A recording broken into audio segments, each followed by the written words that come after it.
try to block all of you. If I'm successful, I'm going to block all of you. Every single one. That's showbiz. I know. That's showbiz. This What encourages this behavior? Fire, just. It's solid. He'll take it long. Yep. Just go for it. I'm just going to put an elbow out. I'm just going to go like this. Just. Like it gets set and everything.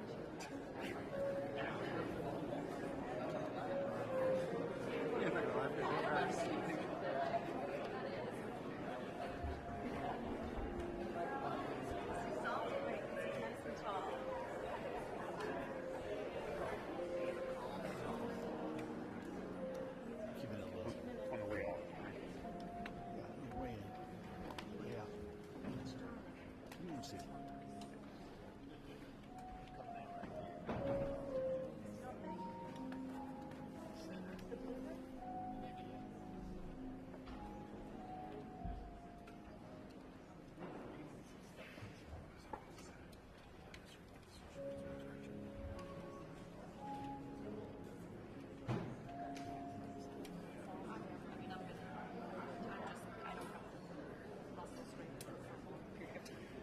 You guys are really just.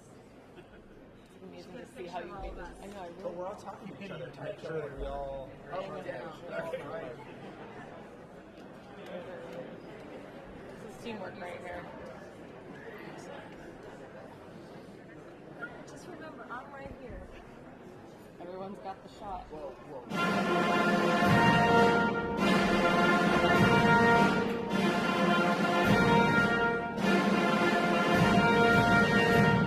Distinguished guests, the President of the United States, accompanied by the Vice President of the United States, Birmingham, Alabama Mayor Randall Woodin and Sari Kaufman.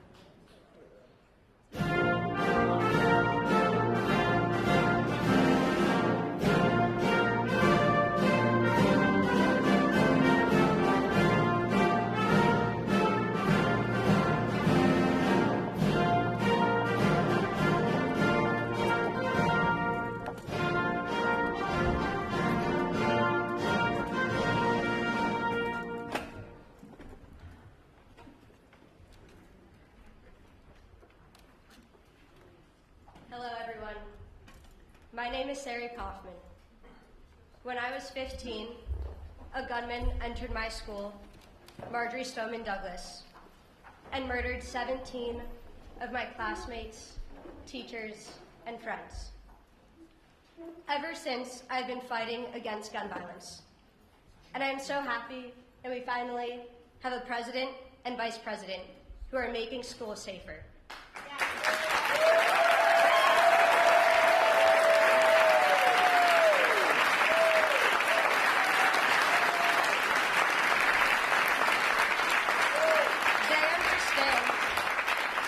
They understand that gun violence and the fear of gun violence impacts every community. School shooting drills are adding to this fear and anxiety. While we must be prepared, we should not be traumatizing students. That is why I am grateful to President Biden and Vice President Harris for not only leading on the issue of gun violence, but showing compassion while they do it. This leadership is something I have seen firsthand. Vice President Harris has comforted survivors across our country. She has walked the halls of my school in Parkland alongside the families of the victims. She has listened to Gen Z leaders and understands how we are feeling. And she leads the first ever White House Office of Gun Violence Prevention.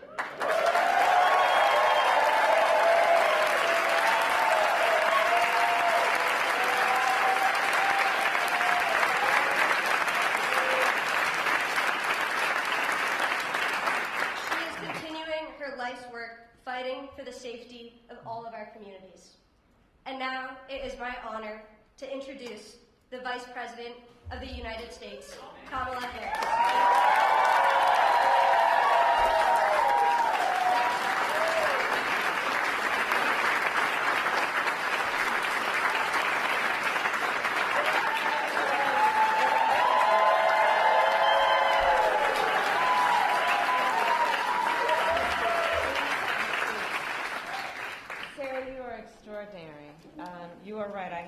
traveling our country for many years, meeting with extraordinary heroes, and you are really an extraordinary leader. And when I look at you, I know the future of our country is bright.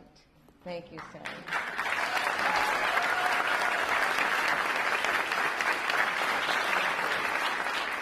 And to all the leaders here, survivors, family members, loved ones, thank you all for the work that you do and the voice that you carry for so many who are not in this room right now, but deserve to be seen, deserve to be known, deserve to be heard. I thank you all for all that you do to sacrifice your time and your hearts to give what you give to so many. And so it is good to be with everyone, including our extraordinary President, Joe Biden.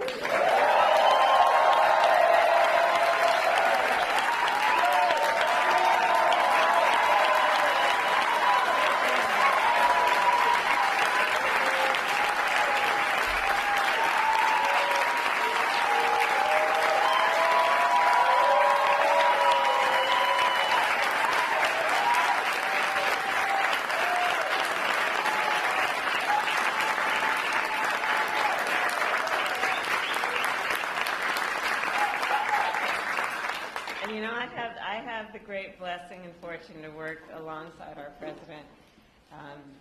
And wherever we are together, whether the cameras are in the room or not, he cares about the American people. He loves the American people. And he, in his leadership, so much of his leadership is always about fighting for the dignity of all people and understanding the pain that many might experience and what we must do as leaders to alleviate that pain. And I thank you, Mr. President, for all that you are.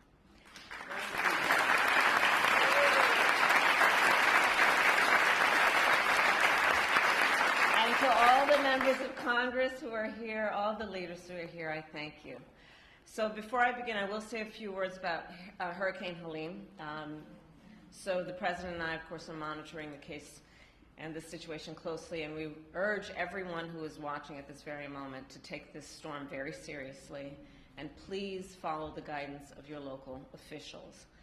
And President Biden and I, of course, will continue to work closely with state and local officials to ensure that everyone is safe and to protect communities before, during, and after the storm. So with that, I will turn to the subject at hand. I believe the right to be safe is a civil right.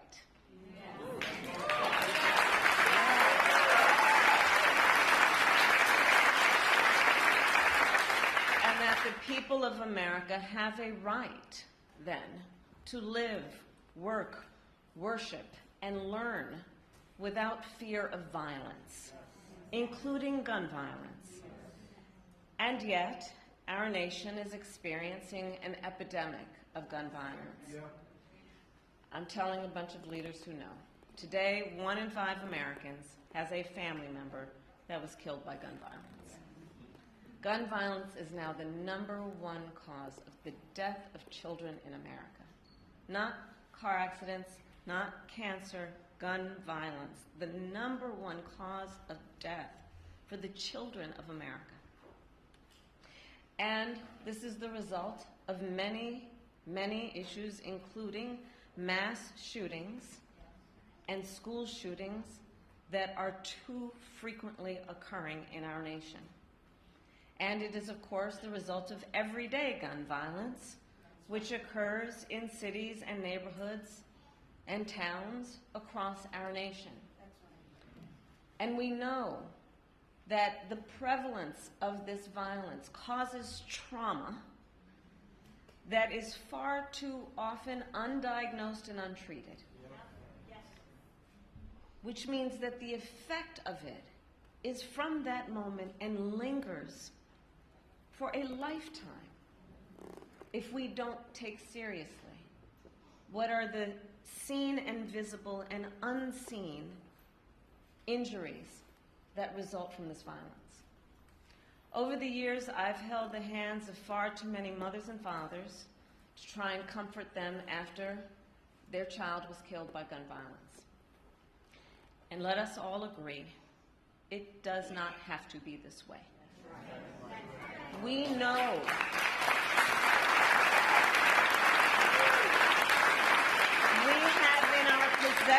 We know how to stop these tragedies, and it is a false choice to suggest you are either in favor of the Second Amendment or you want to take everyone's guns away.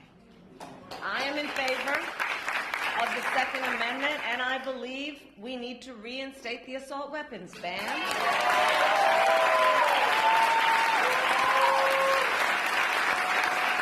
pass universal background checks, safe storage laws, and red flag laws.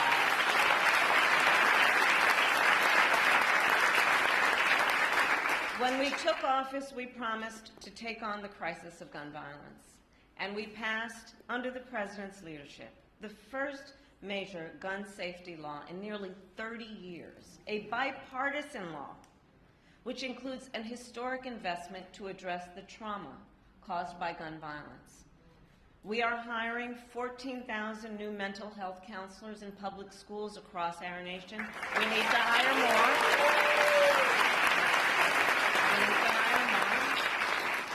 But it is the single largest investment in student mental health in history. And for as much as we have accomplished, more must be done. We need more leaders. We need more leaders like the leaders in this room, in Congress, who have the courage to take action, to stand up to the gun lobby, and to put the lives of our children first. Last week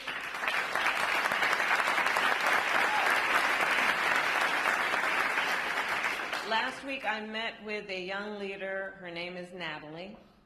She is a 15-year-old student at Appalachia High School and a survivor of gun violence. When we met, Natalie was still wearing bandages, and she is extraordinarily brave. And so on behalf of her, on behalf of all the survivors that we have lost, let us continue to fight to end the epidemic of gun violence and to keep our communities and our children safe. And now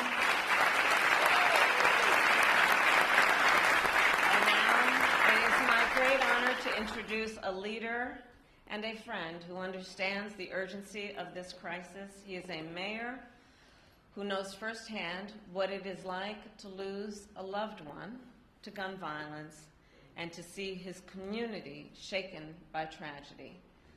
A dear friend who is not only a local leader but a national leader. Please welcome Mayor Randall Woodin.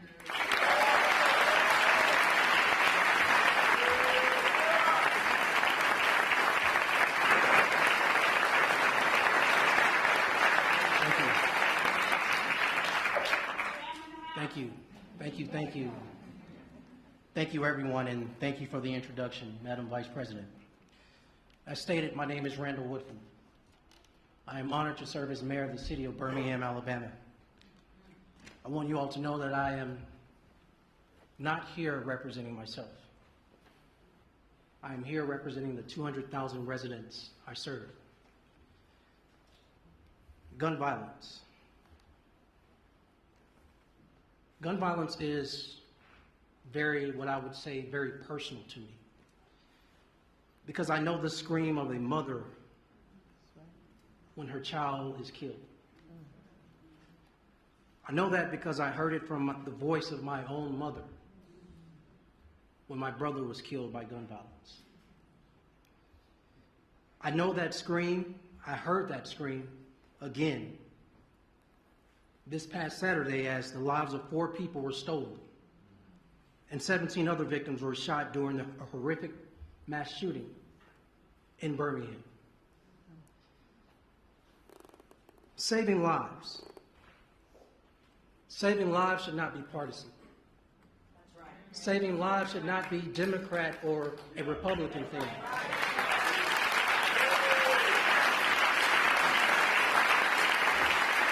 Saving lives, everyone. Saving lives shouldn't even be political. Saving lives is the most American thing we can do together.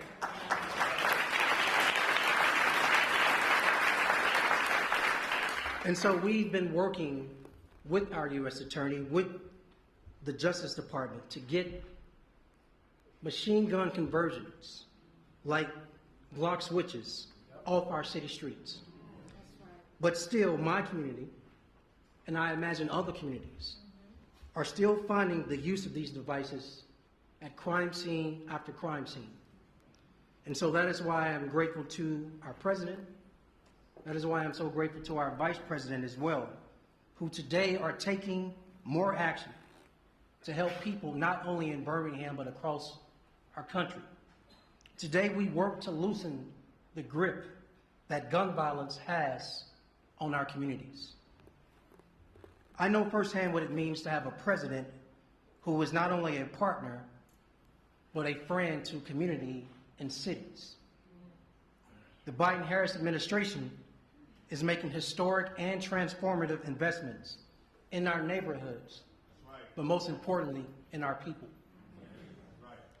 Instead of being overlooked, I am happy to stand on this stage and tell you we have a president who not only sees us, but truly believes in us. And that is why it is my honor to introduce President Joe Biden, who has been a true friend to Birmingham, Alabama.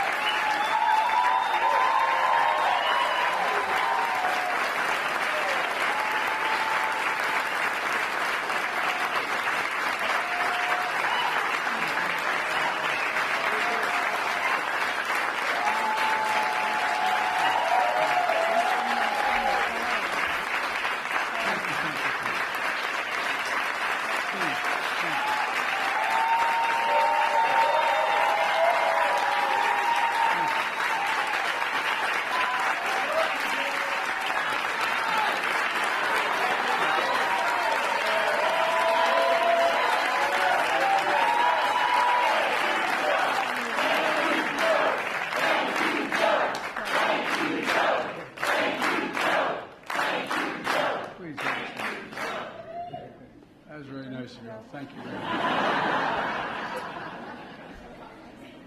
Lord Woodin, thank you for your introduction. And quite frankly, for your extraordinary leadership in Birmingham. You know, through your love for your brother, helping ensure that he and all victims of gun violence have not died in vain. May I ask a question? How many of you in this audience have lost someone in the family to gun violence?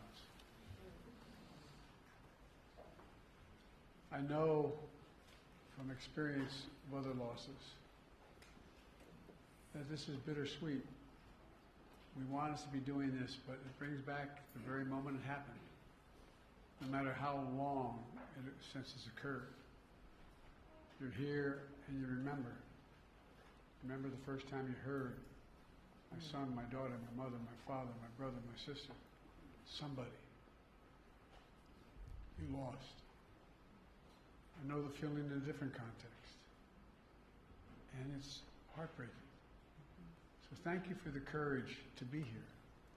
I know the intensity of your feelings, but thank you, because it really does require to relive the moment it occurred, and that's tough. And I don't think people who haven't been through the loss of someone through an accident or through violence fully understands until it happens, and I hope that doesn't happen to the rest of you in any circumstance.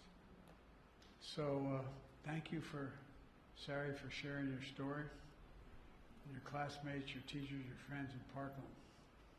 You know, an extraordinary courage inspires a nation, and we stand with you, for real.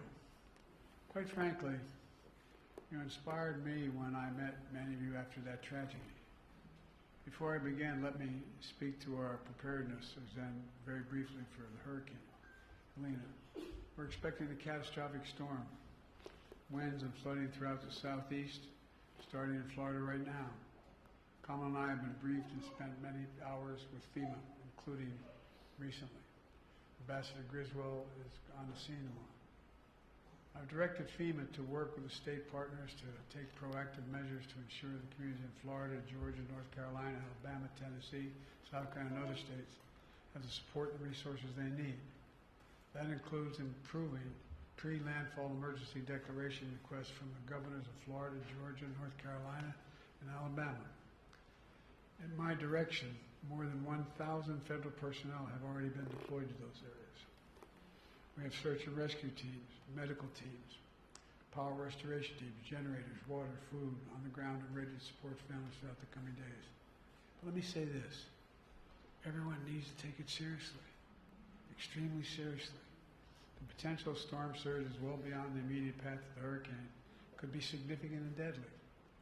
You know, for you and your family's sake, I urge everyone in and near the path of the hurricane to listen to local officials and follow evacuation orders and be when told to do so. You remember, 2 years ago, just 2 years ago, 150 people were killed when the surge was only 14 feet. Now the surge is expected to be up to 20 feet. 20 feet. So take this seriously. From the bottom of my heart, please take it seriously, anybody listening to this. And because, anyway, the tendency is to say, I can do this, but you can't. 20-foot storm surge, you can't. Folks, now for the reason we're here today.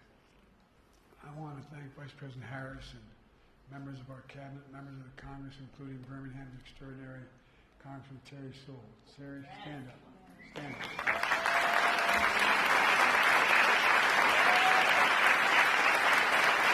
I want to thank Congressman Mike Thompson. Mike, stand up.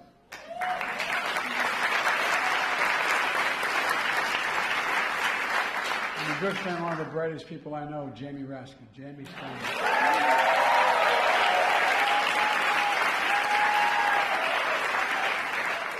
Congressman Maxwell Frost, who started by organizing opposition to gun violence, is now the youngest member of Congress.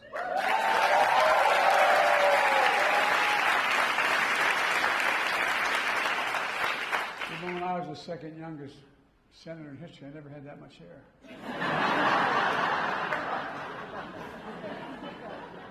And Representative Lucy McBeth, whose son Jordan was killed by guns.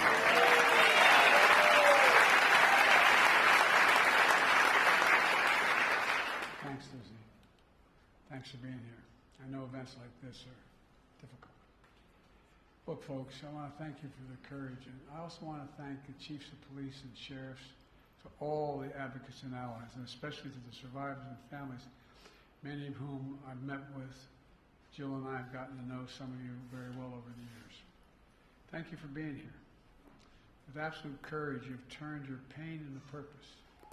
That's what it's all about, turning your pain into purpose, your loss into determination, your anger into commitment, and the power of a movement of saving lives. That's okay. Babies rule in my house. Don't worry about it. This past Monday, the FBI released data showing how crime is down in America. The year before we came to the presidency, we saw the biggest increase in murder rates on record. Last year we saw the largest decrease in murder rates nationwide.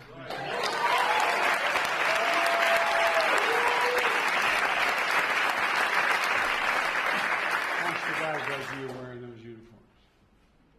The homicide rate in 2023 was 16% below the year before we became president and vice president. In the first half of 2024, in large cities across the country, homicide rate dropped another 17%. Last year, we also saw the lowest rates of all violent crime in more than 50 years. Murder, rape, aggravated assault, robbery all dropped along with burglary, property crime. It matters. And together we're making clear, if you want to talk about reducing crime and violence in America, you need to talk about guns in America.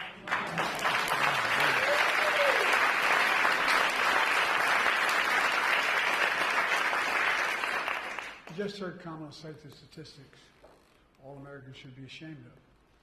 Guns are the number one, hard to believe, are the number one killer of children in America, more than any other cause. Accidents, more than any other cause. It's almost unbelievable to think it's sick. Last year, after another school shooting, my predecessor said, like some members of Congress said, just get over it. I'm going to be very blunt. Secretary Vance of Ohio has called these shootings facts of life. Who the hell do these people think they are?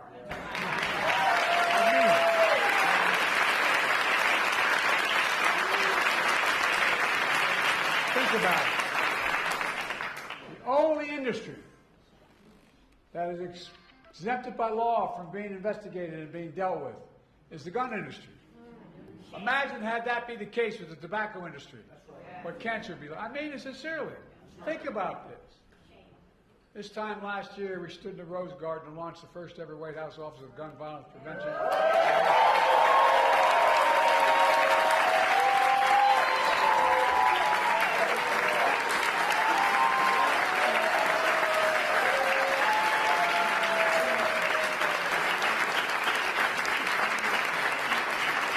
Look around the room, I see survivors, like our former magnificent congresswoman, who's always out there fighting. Thank you, guys.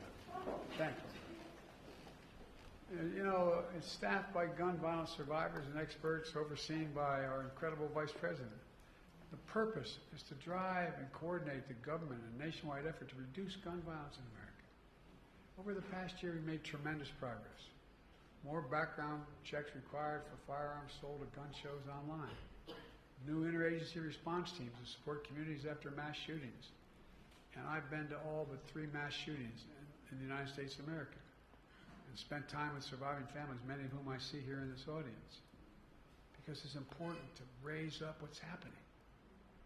Most comprehensive federal guide ever on safe gun storage of firearms.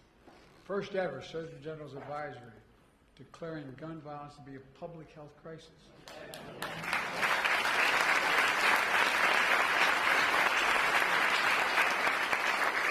Parenthetically, as I travel the world with other world leaders, they ask, do you really have do you say you have a public health crisis with gun violence?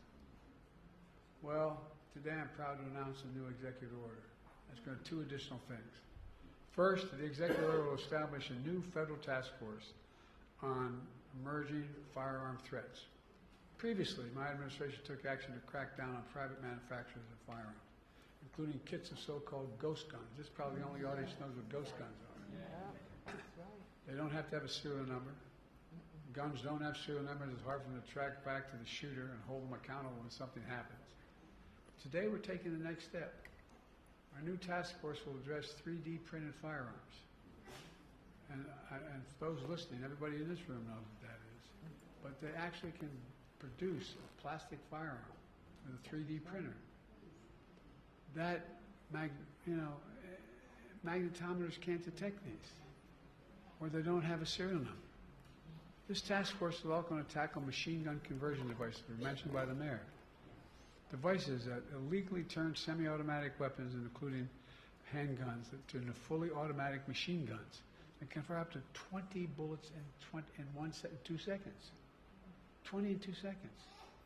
These devices are already illegal under federal law and can be made on a 3D printer for just 40 cents in less than 30 minutes and sold for as little as $20. The local law enforcement in cities across the country tell me the streets are flooded with machine gun conversion devices. Isn't that right, Captain? Because the parts are small, cheap, and easy to make. The impact of these devices is devastating. Just this weekend, a machine gun conversion device was found at the scene of a mass shooting in Birmingham. I can tell you, over 100 shell casings. 100 shell casings are found, including 4 killed and 18 injured. The community is shattered. Enough. Within 90 days of our task force will send me a risk assessment and a strategy to address these emerging firearm threats. It's about sending a clear message. Don't worry about the babe. It's okay. Really. Sending a clear message to local law enforcement, the cities across the country. We're to help, and together we can save lives. Look, the second part of this executive order relates to active shooter drills in schools. You know, it's a good thing, but people don't, you all understand, many of you in here, but the psychological impact that has on a child. You know, I'm old enough, we used to have drills for, duck and cover for nuclear devices. But guess what? Now we're talking about kids know what's happening. Yeah. Kamala just talked about the worry of parents and the stress and fear of students have when they're told to participate in active shooter drills. The lack of guidance today on how to prepare students while minimizing the trauma of active shooter drills is unacceptable. So today I'm directing the members of my cabinet to return to me within 110 days with resources and information for schools to improve active shooter drills, minimize this harm, create age-appropriate content, and communicate with parents before and after these drills happen so they know what's going on.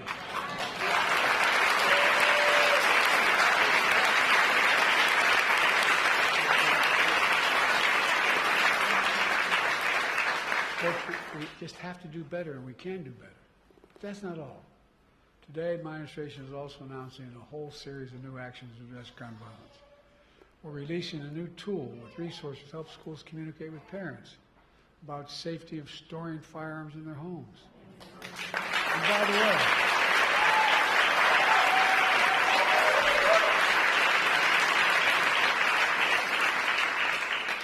I, along with Diane Fines, the guy that passed the first assault weapons ban. And here's the deal. It was amazing. Amazing how many of those gun violence occurred with those when they were outlawed with these firearms were a consequence of a parent not being responsible with the guns they own. Or in a recent case, I won't get into it because it's under litigation, a parent who provided an assault weapon to a young child. It's been found that when school administrators communicate with parents about safe storage of firearms in their homes, it motivates parents to act. We're awarding $135 million on top of the $238 million we've already awarded last year to 48 states for crisis intervention.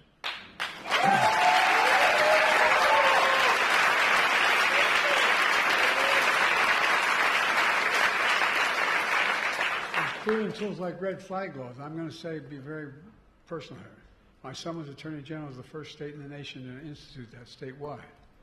Temporarily removing firearms from those who are a danger to themselves and others. Yes, right. Well, it's important. We're awarding an additional $85 million to 30 community violence intervention programs on top of the $200 million we've already invested in these programs.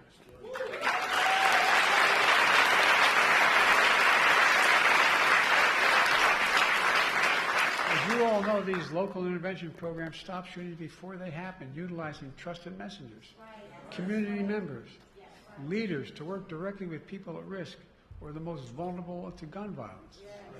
And folks, all these new actions build on the historic steps we've already taken since I took office to address gun violence in America.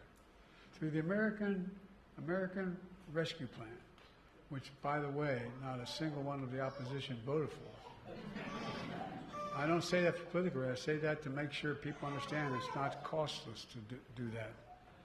Helped deliver more than $15 billion, the largest investment ever in public safety. Let me say it again. All our opponents voted against the largest funding ever in public safety. I also announced a dozen executive orders to reduce gun violence more than any of my predecessors. And with your help, we passed the Bipartisan Safer Communities Act, the most significant gun violence control year.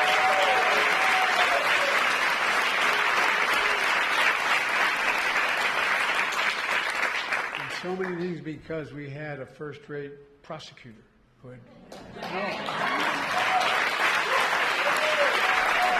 an incredible experience dealing with these things. Among many things is strengthened background checks for anyone under the age of 21 seeking to purchase a firearm. Since we implemented the background check system last year, we've kept almost 1,000 guns out of the hands of people under the age of 21. But folks, the law also invests over $1 billion, the largest one-time ever investment ever in seeking to deal with mental health issues in our schools.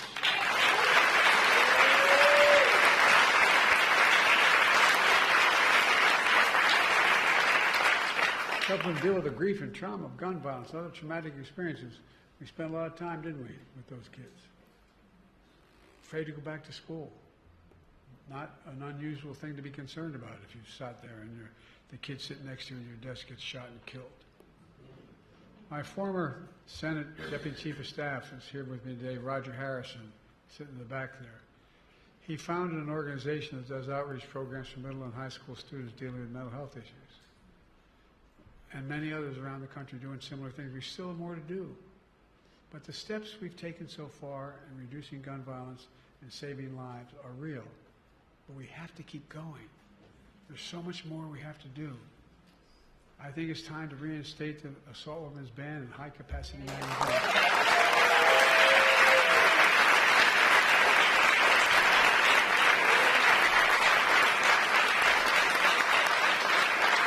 When I was a senator and I introduced the first effort to ban those weapons, I literally was walking through the swamps of in southern Delaware, down in the area where the swamps and ridges are. There's a guy fishing, and he looked at me and he said, "Biden, what the hell are you going to take my gun for? What do you take my assault weapon?" He was fishing, and I said, "True story." And I said, "You need that?" He said, "Yeah." I said, "You must be one hell of a lousy shot." And I don't see a lot of deer running around here wearing Kevlar vests. So, well, that's not, why do you have it? Well, I hunt. You hunt like hell. Look, it's time we establish universal background checks. Universal. And require safe storage of firearms. I mean it.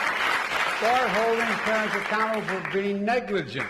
By the way, if you pulled up here wherever you parked and left your key in your car, and a student steals the car and gets in an accident, you are held responsible. Why in the hell would not that be the case if you left a gun case open? I mean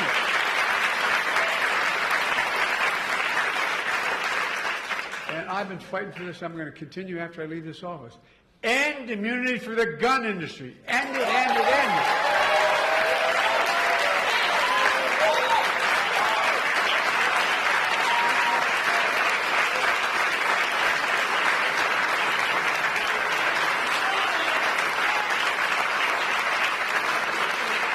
Look, folks,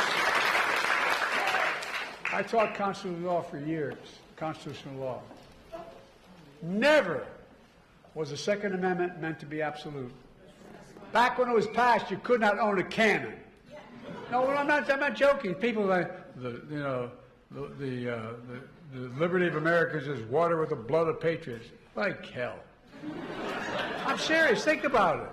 Think about it. It was never absolute. Never, never, never, never.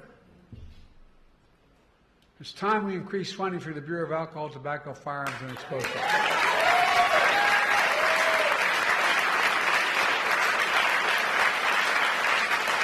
Another law enforcement agency to deal with crime and solve crimes faster. We get a lot of heat from the other guy. She gets a lot of heat from the other guy talking about, we're not helping. We're the ones funding cops. We're the ones funding these things. It's time to increase funding to help victims of crime and support community groups helping and hurting people hurting from gun violence.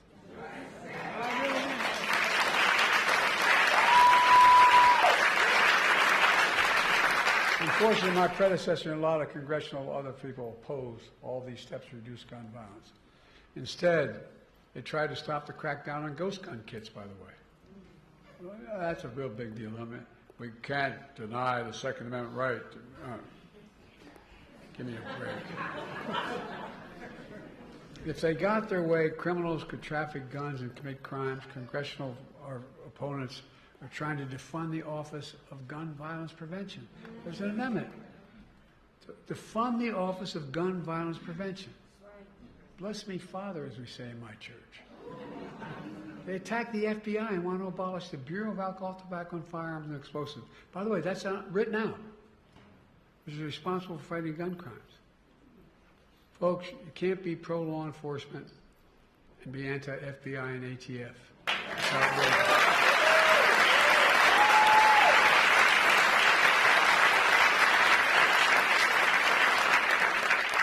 Well, that's why we're here today. And why this is so important. We need your help in fighting and standing up to the gun lobby, gun manufacturers, the politicians who oppose common sense gun legislation. Because whether you're a Democrat or Republican or Independent, we all want our families to be safe. We drop families off at the house of worship, or a child at a mall, or a movie theater, or school. We don't have to worry about whether that's the last time we've seen them. I mean, think about it. Think about it. We all want our kids to have the freedom to learn how to read and write in schools instead of duck and cover.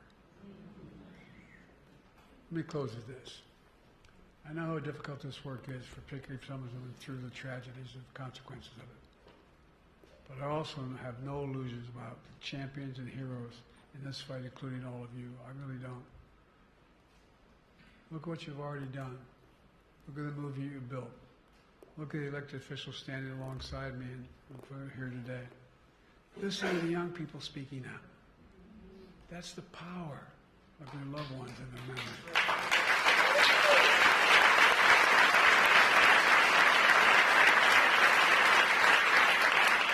And that's the power of this movement. It's the power of America. We just have to keep going and have faith in who we are. Ladies and gentlemen, we're the United States of America. There is nothing beyond our capacity. Nothing, nothing, nothing. I mean that.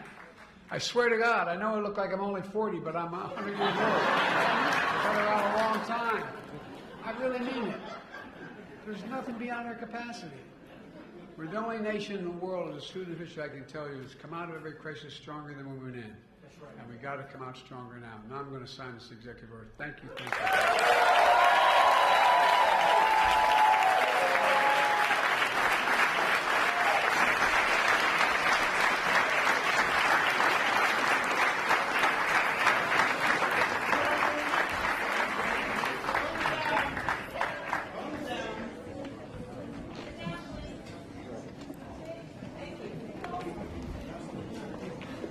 All right.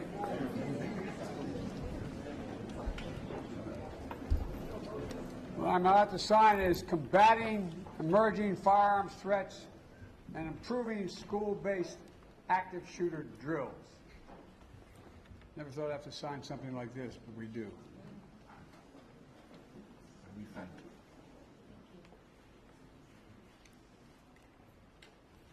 Bravo.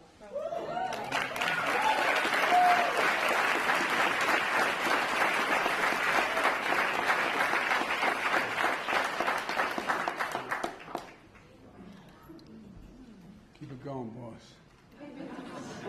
Thank you.